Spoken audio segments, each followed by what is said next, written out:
Des prés grillés par la sécheresse, un cimetière, mais aussi un petit festival de théâtre formidablement vivant.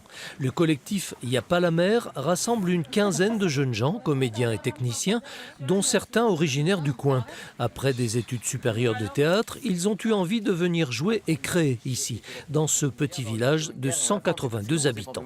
La volonté commune, c'était aussi d'aller un petit peu plus loin dans cette démarche de décentralisation de ne pas juste la cantonner aux villes de taille moyenne ou aux grandes villes, mais d'aller maintenant même, il y a cette expression que j'aime bien, d'aller au bout des chemins. Il y a des éleveurs du coin qui nous prêtent des prés spontanément, qui sont venus à notre rencontre en nous disant faites un parking dans mon pré, j'ai pas de bête en ce moment, c'est sec donc ça l'abîmera pas. Enfin voilà.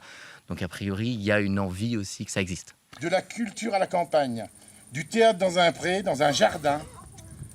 Évidemment, pour que cela vive, il faut que les uns s'intéressent aux autres, s'immergent dans le travail de l'un et de l'autre, qu'ils se découvrent. Serge Brier est président du festival et éleveur de charolais. Il a découvert le théâtre grâce à l'amitié qu'il porte à ces jeunes gens.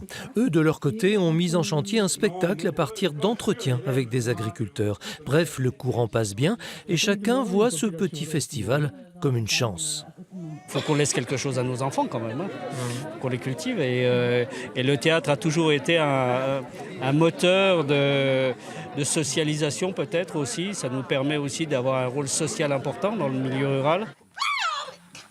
Mais que vous êtes maladroite! Qu'est-ce que vous faites?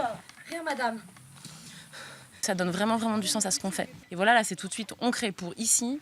Et tout de suite, on est tout près des gens. On n'est pas dans une salle, il n'y a pas de distance.